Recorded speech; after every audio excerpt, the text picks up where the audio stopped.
Hi, this is Bernie Casey speaking, and you listen to TV Confidential with Ed Robertson. I remember the camps, the camaraderie. I remember boarding a ship and going off to war. I had that added sense of pride and commitment because for the first time in my country's history, it no longer acted with hypocrisy and blistering shame. It no longer segregated its forces to say to the world, the one with the favorite skin will go in preserved democracy. Ed Robertson, along with our guest, actor and author James McEachin. James is the author of 6 novels, including Farewell to the Mockingbirds, The Heroine Factor, and Tell Me a Tale, a novel of the Old South. Tell Me a Tale offers a uniquely different story of emancipation that is perfect for students who are studying Southern history, while also offering a better understanding of the white man's view of the times. February, of course, is Black History Month. Tell Me a Tale is available both as an audiobook and as an ebook through Amazon.com, BarnesandNoble.com, JamesMcEachin.com, and wherever books are sold online. This conversation with James originally aired in February 2013. James McEachin passed away January 11th, 2025, at the age of 94. James, February is Black History Month. It is also the month with the President's Day holiday, which speaks to 2 of your other passions, patriotism in general, and particularly the rights of U.S. veterans. We mentioned in our open that you are a U.S. Army veteran. You actually served 2 stints with the Army, one in Japan, the other in Korea. And if I understand correctly, when you re-enlisted, which was at the time of the Korean War, it was very important to you that you serve on the front lines. Why was that important to you? Well, probably the reason why is I had served with I took my basic with the 9th Infantry Regiment in an all-black outfit, which we can talk about. And then when I went to Japan, I was with the 24th Infantry, and my training had all been with infantry, and so you get to feel that you're qualified for to fight, not really knowing what war is, because I don't care how many shells they fire over you at infantry. It's not the same as when shells are being fired at you, and there's a distinct difference, which you quickly learn the first time somebody shoots at you. But I felt that when I was in Fort Dix and I heard about this war, and they froze all the discharges the day after I got out of the Army, I said, no way. No, you can't have this war going on without me participating. And so I re-enlisted after 30 days, and then the Army wanted me to go to the engineers or to be a clerk or something. I said, no. I got to be in the infantry. So I went overseas as the infantry and as a part. I joined up with the 2nd Infantry Division, and I was a happy camper until they started shooting at me.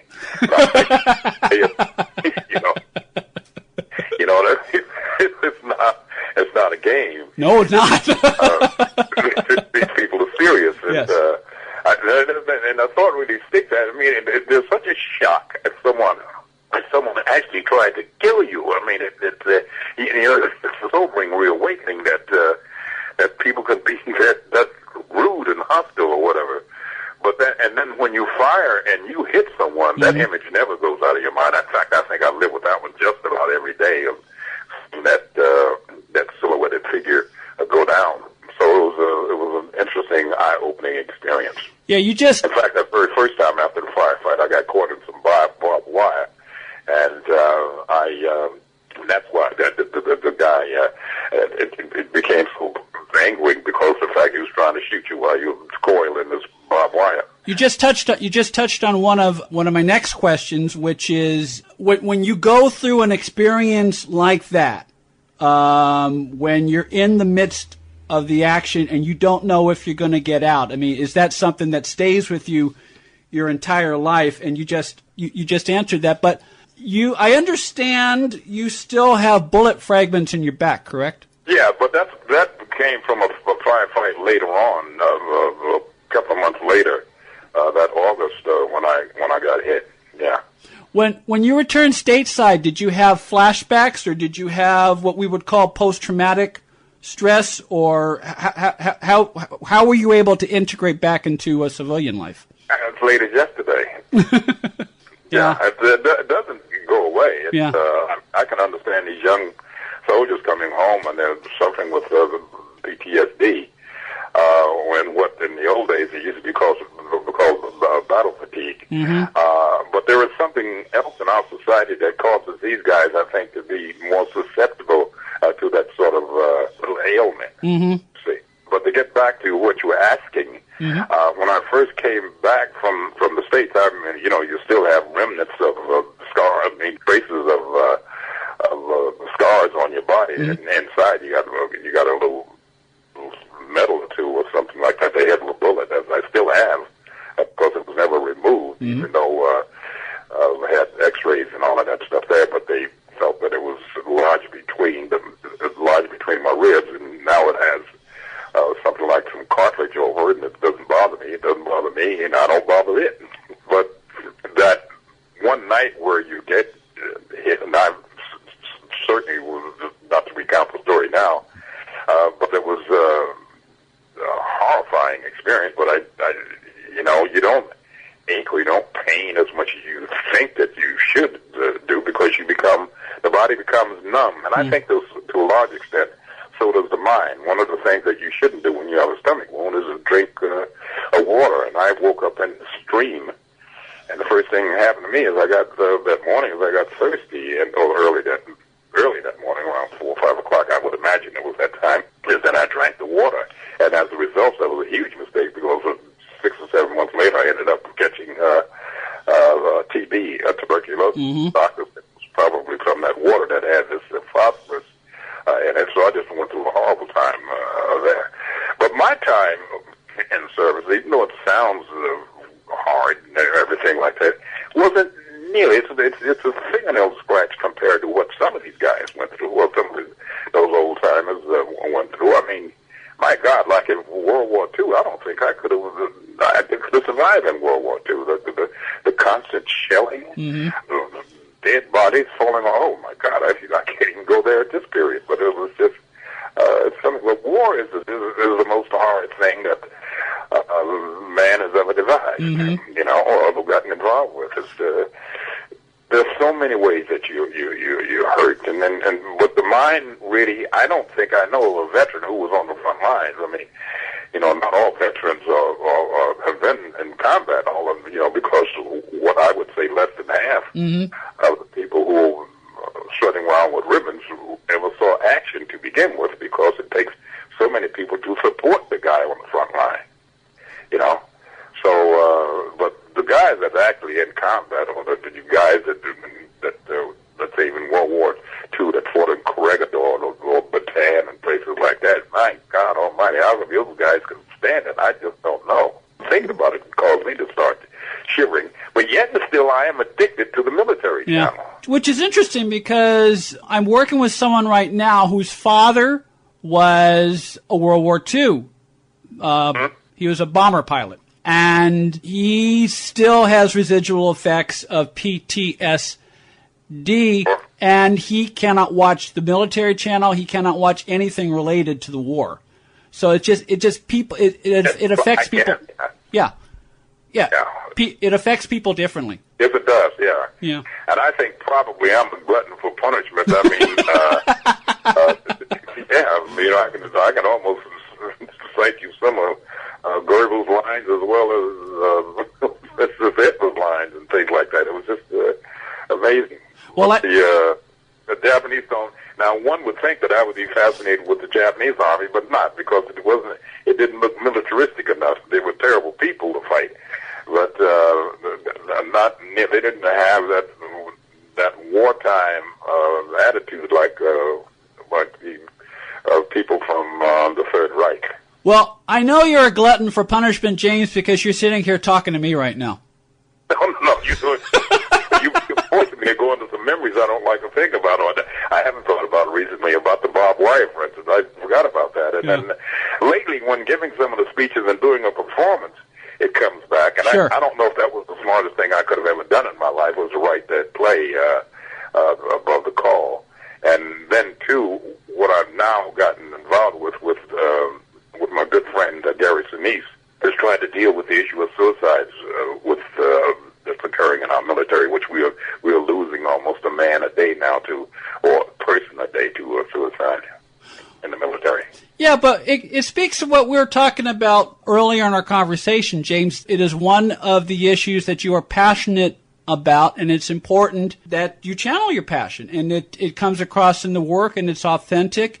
And I know that you continue to touch the lives of many, many, many veterans across the country who, some of who are unfortunately forgotten because of the way our society treats them sometimes. Oh, absolutely. Yeah, you're right. They do, and it's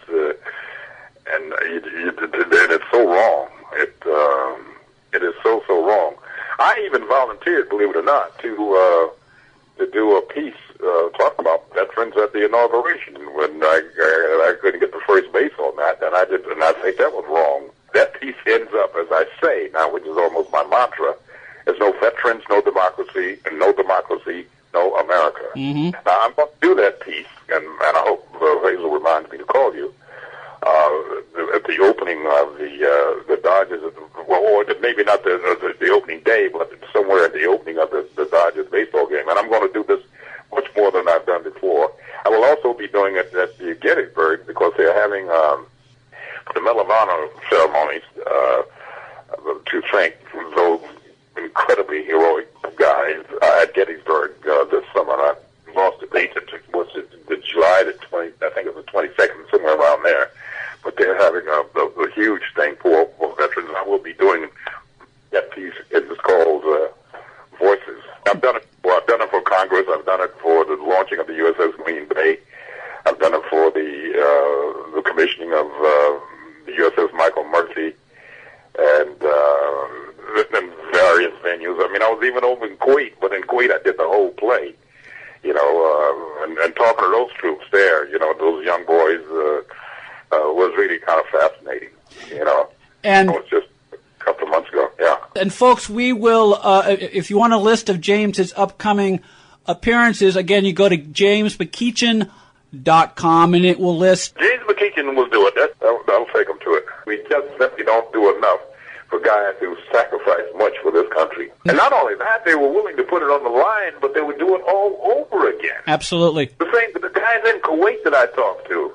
You know, it's not the hardships of Vietnam or Korea or World War II, obviously, but they would do it all over again. Because I try to ask guys, well, what's missing if you had it to do all over again? And you know what? The thing that really gets you, I mentioned Sinise, who is probably as good a human being as you can find on the planet, as far as being patriotic. He and I would go to Walter Reed and Bethesda and that sort of thing. And you can go into these rooms and you see these guys all bandaged up, most of them with the IED wounds. And, you know, some of them are just really, really, really in really bad shape. And you say to a guy, listen, I know this is bad, but I can say it to the guy because I have a Purple Heart as well. Mm-hmm. And they want to hear from you because you've been injured and you know how it feels. But I would say to a guy, listen, if you had it to do all over again, what would you do? And the guy said, I want to go back with my boys. Now, that doesn't put a tear in your eye. That will. And another thing that will put a tear in your eye, folks, if you haven't seen it, go to YouTube, type in Reveille.